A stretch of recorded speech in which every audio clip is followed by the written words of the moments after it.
This is the presentation by Group 4, Southeast Asia. Let's start with a clip.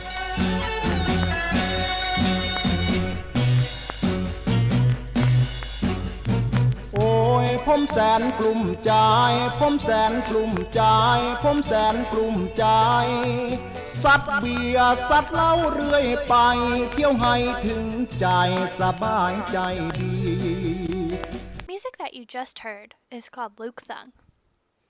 Luk Thung began in Thailand in the late 1930s. Thailand is a country located in southeastern Asia.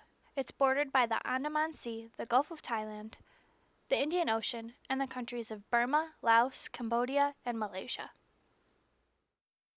The first recording of what was considered Luk Thung was Mai Sao Chao Rai, in English meaning lady farmer.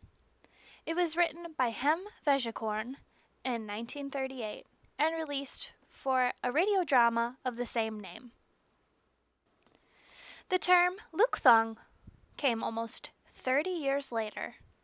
It was first coined on May 1st, 1964 by Chamnong Rangsikul, who started a TV show for the Channel 4 in Thailand entitled Phlang Luk Thung. It helped the genre to gain an audience and become popular music. Many parts of life have influenced Luk Thung as a genre. The music touches on a wide range of themes that Thai people experience in their everyday lives. It is often based on Thai rural life, hardships of rural poverty, romantic love, the beauty of rural scenery, religious beliefs, traditional culture, and political crisis. Pictured here we see a political march in 2014.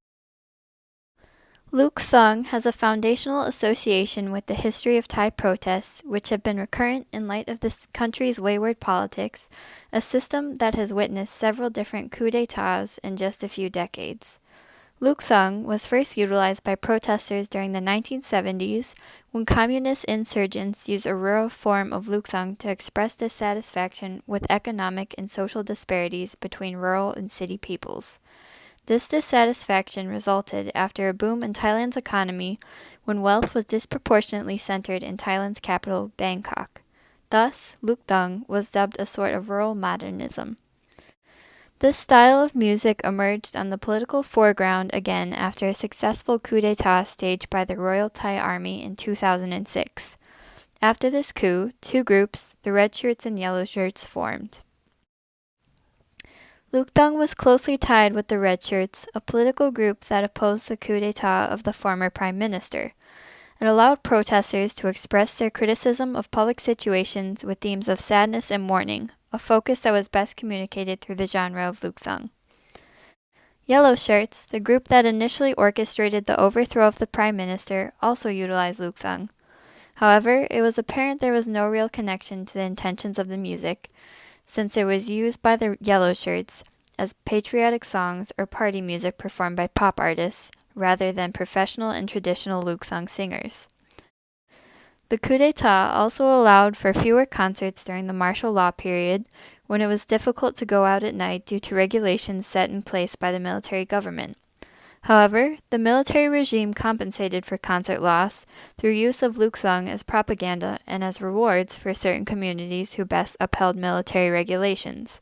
Many artists in Thailand were afraid to release political music, so a majority of Luk Thung was generated overseas. Political tensions still remain high in Thailand, but martial law was removed by the coup-appointed prime minister in 2015.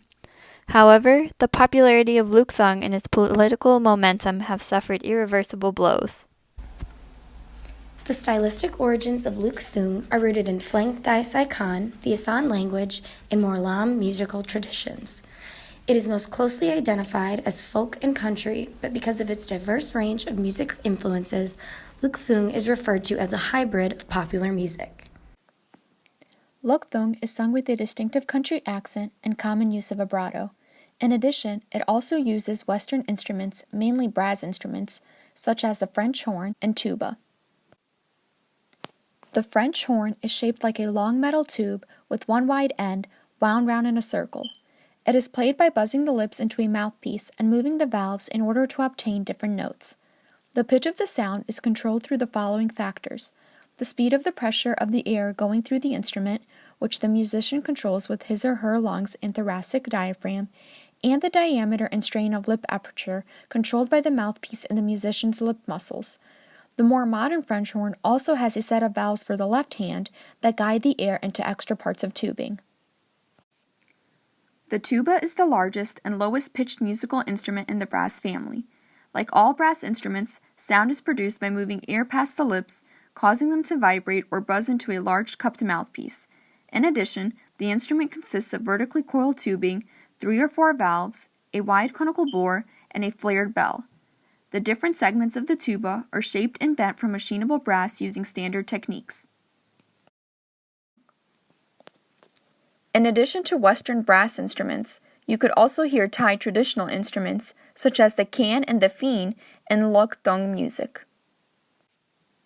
The can, also known as the Laotian mouth organ, is a raft-shaped instrument whose pipes, which are usually made of bamboo, are arranged in 2 parallel rows. These pipes are connected with a small, hollowed-out hardwood reservoir into which air is blown. It is the most important instrument of Laos in northeast Thailand, as it is the most refined in tuning, playing techniques, and repertoire. The pheen is a lute from northeastern Thailand, which usually has 2 or 3 metal strings and a diatonic fretboard. It was traditionally used to accompany vocalization, especially in the courtship. Some modern pheens are electrified and often played with distortion and other effects, as used in the Isaan folk music of northeastern Thailand and Laos. Depending on the tuning, the frets can play hexatonic scales that are close to Dorian or Mixolydian modes, although in traditional tuning some notes are tempered differently from Western standards. Over the years, Luk Thung has been influenced by mambo and Latin music, which helped introduce new instrumentation styles such as yodeling-style American country western, Japanese enka, and electronic music. Specific instruments include the electric pheen, which is a plucked lute, the keyboard synthesizer, electric bass, rock drum set with clawing fifa, which are electric drums, and chap-like cymbals. The cymbals used in Luk Thung music also originate from Thailand, and they are known as the chap-lek, a pair of flat cymbals joined by a cord, and they can be either of smaller size, called chap-lek, or of larger size, called chap-yai.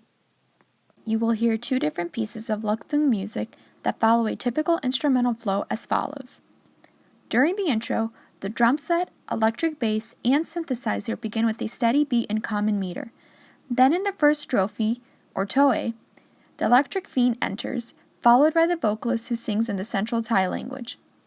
The text setting is syllabic, and the rhythm of the voice is thicker in the strophe A than it usually is in strophe B. During this section, the synthesizer also sustains a single pitch to provide a strong tonal center. In the second strophe, or section B, the thickness of the voice tends to lessen and instead becomes more melodic, but the language that the song is sung in remains the same. Throughout the history of Luk Thung, there have been many shifts in the sounds of the genre. However, no matter how traditional or modern the pieces of Luk Thung you hear today are, you'll always be able to hear some type of variation of the map above within the music. For example, in this song, you can hear the steady beat in the very beginning, and right before the vocalist begins to yodel, we hear the pheen enter. As the song progresses, the vocalist's voice shifts from being thick in the beginning to sounding more melodic later on. Although this song is a more traditional representation of the genre, where the instrumental sound is mainly coming from the can and the pheen rather than the more electrical instruments, it still resembles a similar setup and flow that you would hear in a more modern representation like in the following song. While listening to this song, we can hear the instrumentation map being followed precisely. We have the drum set, electric bass, and synthesizer forming the steady beat in common meter during the intro. Then the electric pheen and vocalist join in the first toe, and so on and so forth.